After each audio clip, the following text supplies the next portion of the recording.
حضرت محمد صلی اللہ علیہ وسلم نے فرمایا وہ ضرور جنت میں جائے گا جو دن یا رات یہ ایک تسبیح پڑھے۔ قبر میں میری زیارت ہوگی، سب گناہ معاف ہوں گے انشاءاللہ۔ بسم اللہ الرحمن الرحیم۔ السلام علیکم محترم ناظرین۔ حضرت عائشہ رضی اللہ تعالیٰ عنہا فرماتی ہیں کہ میں نے حضور اقدس صلی اللہ علیہ وسلم سے عرض کیا، کوئی ابن آدم بنا عذر یعنی کہ بغیر حساب کتاب کے جنت میں جائے گا؟ تو نبی کریم صلی اللہ علیہ وسلم نے فرمایا، خوشخبری ہے اس شخص کے لیے جو اپنے نامہ اعمال میں کثرت سے یہ دعا پڑھتا ہے، اسے جنت کی بشارت ہے۔ محترم ناظرین، حضرت موسیٰ علیہ السلام ایک دن جنگل میں جا رہے تھے کہ انہوں نے ایک چرواہے کی آواز سنی۔ وہ اونچی اونچی آواز میں کہہ رہا تھا کہ اے میری جان سے پیارے خدا، تو کہاں ہے؟ میرے پاس آ جا، میں تیرے سر میں کنگھی کروں، تیرا لباس میلا ہو گیا ہو تو دھو کر صاف کر دوں، تیرے موزے پھٹ گئے ہوں تو وہ بھی سی دوں، تجھے تازہ تازہ اپنی بکریوں کا دودھ پلاؤں، تو بیمار ہو جائے تو تیری تیمارداری کروں، اگر مجھے معلوم ہو جائے کہ تیرا گھر کہاں ہے تو تمہارے لیے روز گھی اور دودھ لایا کروں، میری سب بکریاں تم پر قربان، اب تو آ جا۔ حضرت موسیٰ علیہ السلام چرواہے کی یہ سب باتیں سن کر اس کے قریب گئے اور کہنے لگے کہ ارے او احمق، تو یہ باتیں کس سے کر رہا ہے؟ چرواہے نے جواب دیا، اے اللہ کے نبی، اس سے باتیں کر رہا ہوں جس نے تجھے اور مجھے پیدا کیا اور یہ زمین و آسمان بنائے۔ چرواہے کی یہ بات سن کر حضرت موسیٰ علیہ السلام نے غضبناک ہو کر کہا، ارے او بدبخت، تو اس بےہودہ بات سے کہیں کا نہ رہا، بجائے مومن کے تو کافر ہو گیا۔ خبردار، ایسی بے معنی اور فضول باتیں بند کر، تیرے اس کفر کی بدبو ساری دنیا میں پھیل رہی ہے۔ ارے بے وقوف، یہ دودھ لسی ہم مخلوق کے لیے ہے، کپڑوں کے محتاج ہم ہیں، حق تعالیٰ ان حاجتوں سے بے نیاز ہے، وہ نہ بیمار پڑتا ہے، نہ اسے تیمارداری کی ہے، نہ اس کا کوئی رشتہ دار ہے، توبہ کر اور اس سے ڈر۔ حضرت موسیٰ علیہ السلام کے غیظ و غضب میں بھرے ہوئے یہ الفاظ سن کر اس چرواہے کے اوسان خطا ہو گئے اور وہ خوف سے تھر تھر کانپنے لگا، چہرہ زرد پڑ گیا اور عاجزی سے بولا، اے خدا کے جلیل القدر نبی، تو نے ایسی بات کہہ دی کہ میرا منہ ہمیشہ کے لیے بند ہو گیا ہے اور مارے ندامت کے میری جان ہلاکت میں پڑ گئی ہے۔ یہ کہتے ہی چرواہے نے سرد آہ کھینچی، اپنا گریبان تار تار کیا اور دیوانوں کی طرح اپنے سر پر خاک اڑاتا ہوا غائب ہو گیا۔ جب حضرت موسیٰ علیہ السلام حق تعالیٰ سے ہم کلام ہونے کے لیے کوہ طور پر گئے تو خدا تعالیٰ نے فرمایا، اے موسیٰ، تو نے ہمارے بندے کو ہم سے جدا کیوں کیا؟ تو دنیا میں جدائی کے لیے آیا ہے یا ملاپ کے لیے؟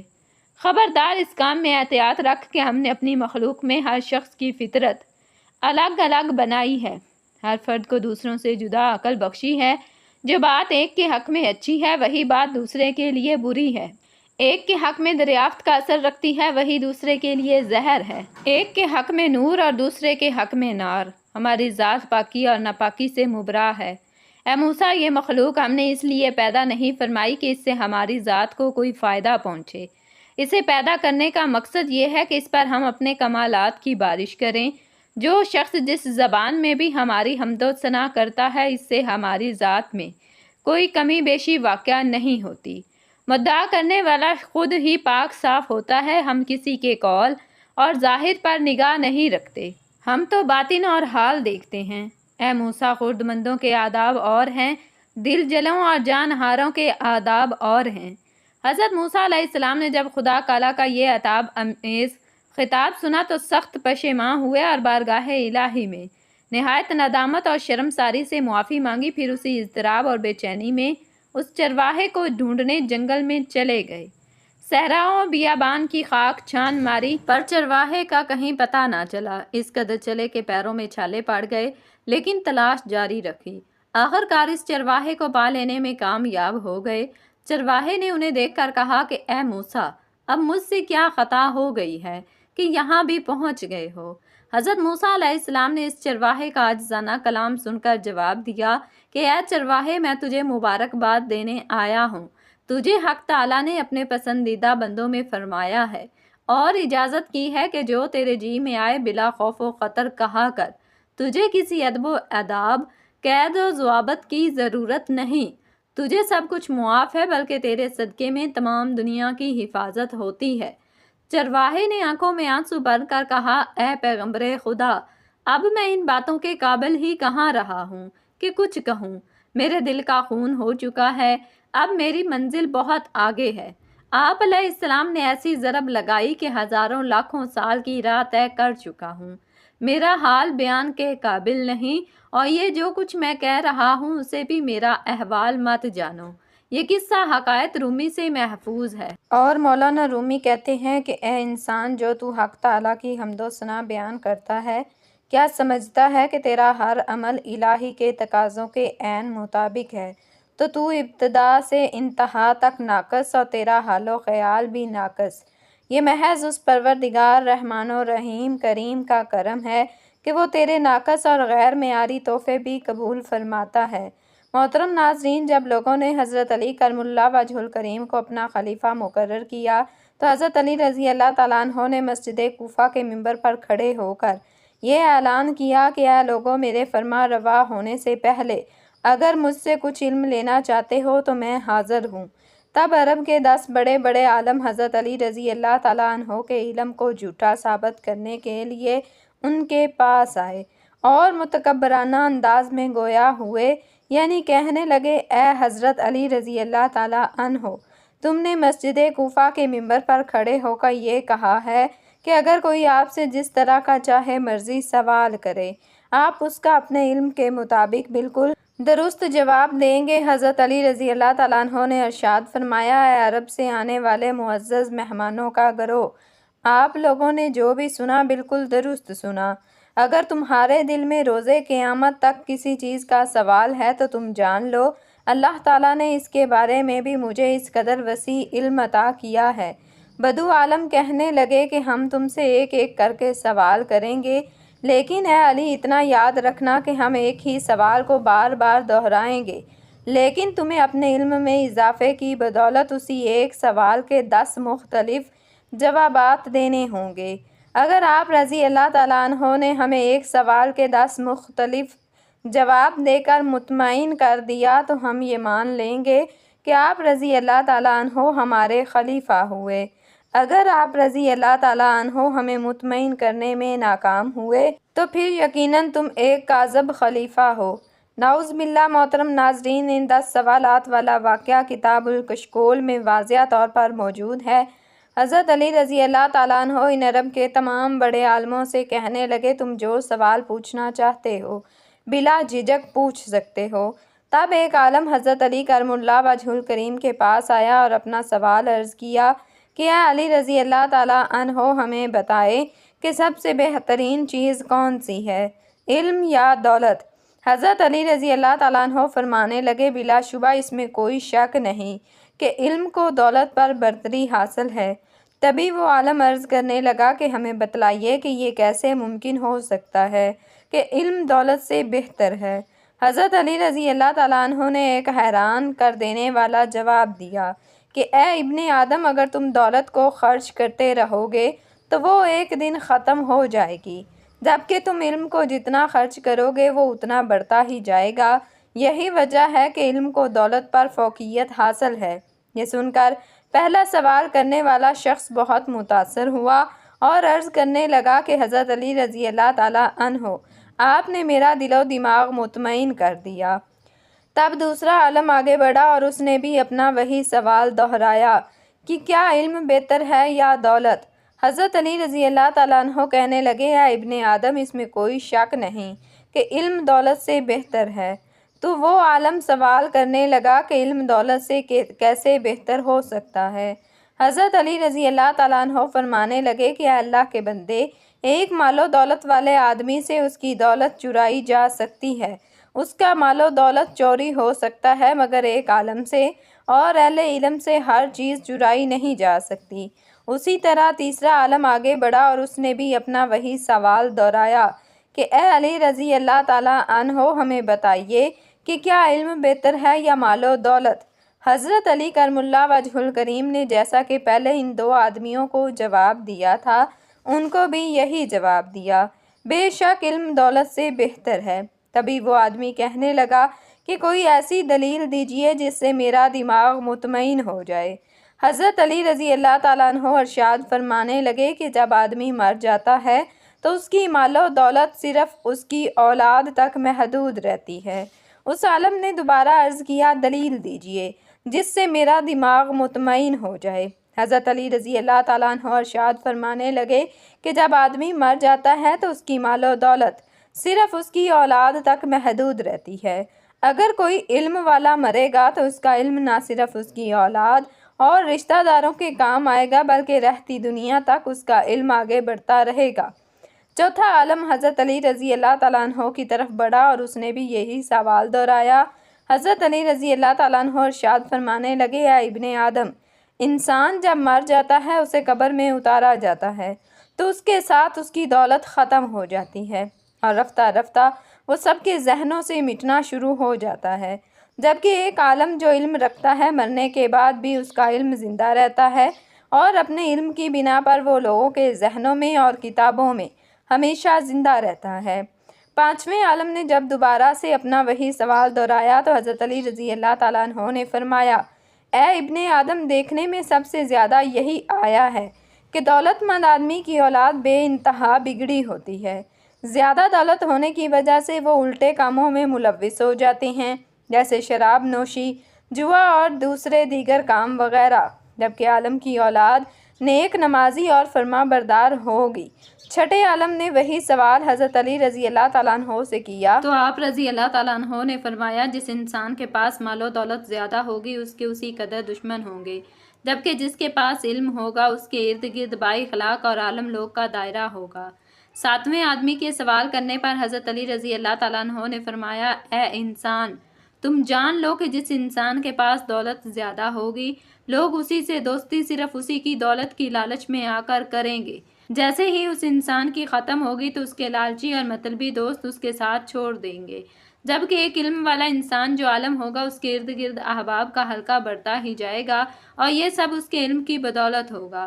آٹھویں عالم کو جواب دیتے ہوئے حضرت علی رضی اللہ تعالیٰ عنہ نے فرمایا کہ دولت نے تو فرعون کا بھی احاطہ کیا ہوا تھا اور یہ فرعون کی میراث ہے، جبکہ علم اللہ تعالیٰ کے پیغمبروں کی میراث ہے۔ جب نویں عالم نے آگے بڑھ کر یہ کہا کہ علم کی اہمیت زیادہ ہے کہ دولت کی اہمیت، تو حضرت علی رضی اللہ تعالیٰ عنہ نے جواب دیا، اے ابن آدم، اگر ایک انسان کے پاس بہت زیادہ دولت آ جائے کہ اس کا کوئی حساب کتاب نہ ہو تو وہ انسان اپنے خدا کو بھول جاتا ہے اور خود کو خدا سمجھنے لگتا ہے۔ غرور اور تکبر اس کی طبیعت کا حصہ بن جاتا ہے، لیکن جس مومن کے پاس انبیاء کی طرح علم ہوتا ہے اسے بے شک حضرت ابراہیم علیہ السلام کی طرح جلتی ہوئی آگ میں ڈال دیا جائے تو پھر بھی کہتا ہے کہ میرا خدا ایک ہے اور میرا خدا بے شک اللہ وحدہ لا شریک ہے۔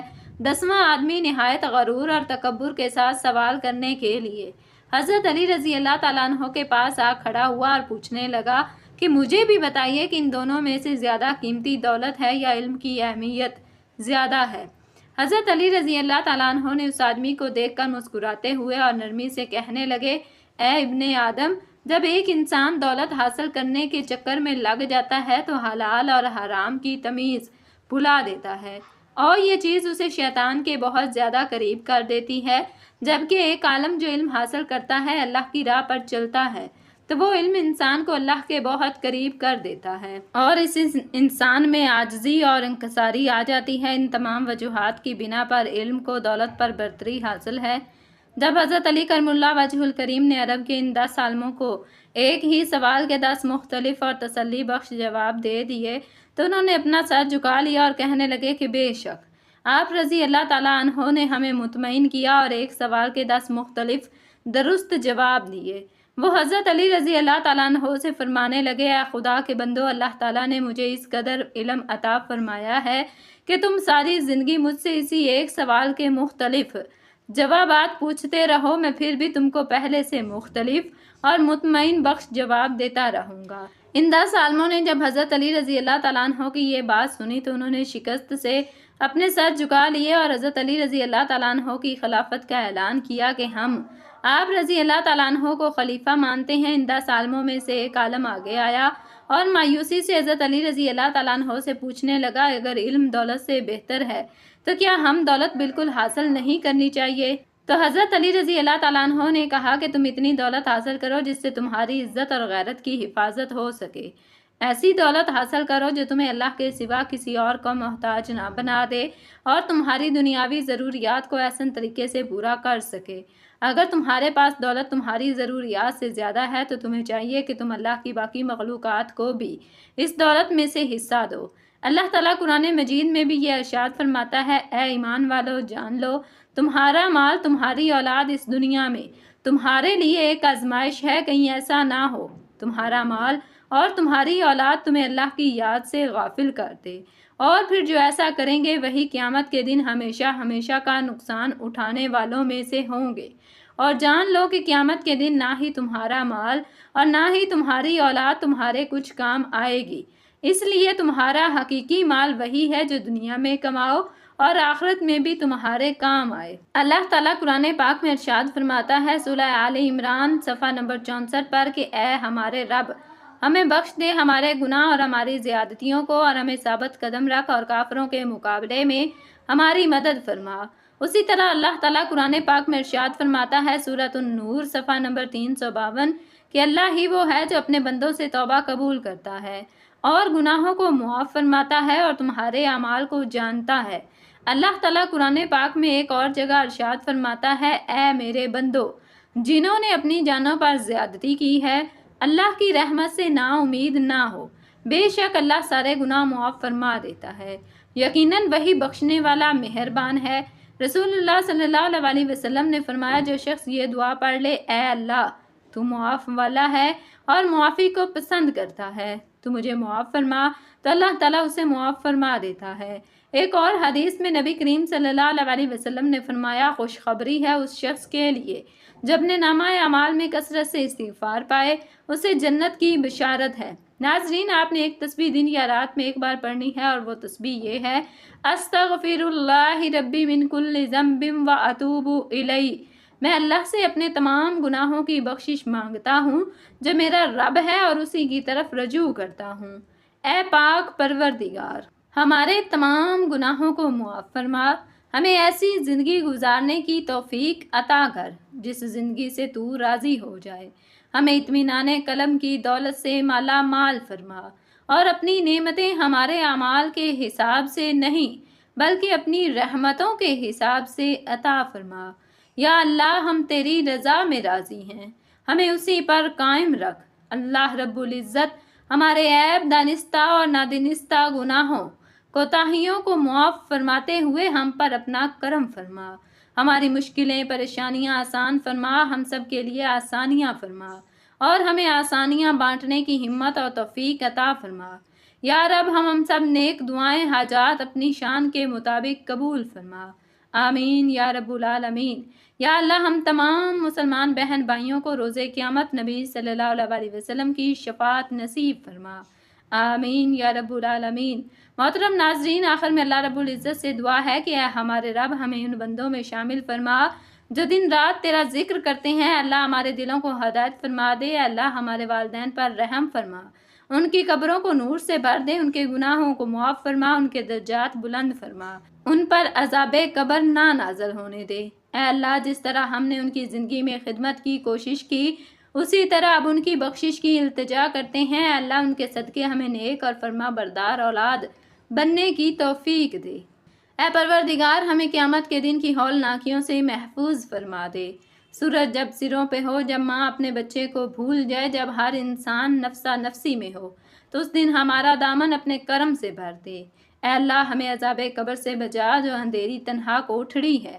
اے رب ہمیں ایسا ذکر عطا کر جو اس اندھیرے میں چراغ بن جائے۔ اے اللہ ہمیں پل صراط سے بجلی کی طرح گزار دے، ہمیں جہنم کی لپیٹ سے بچا، ہمیں جنت الفردوس میں اپنے نبی کریم صلی اللہ علیہ وسلم کا ساتھ نصیب فرما دے، اور ہمیں ان لوگوں میں شامل فرما جو تیرے محبوب بندے ہیں، آمین۔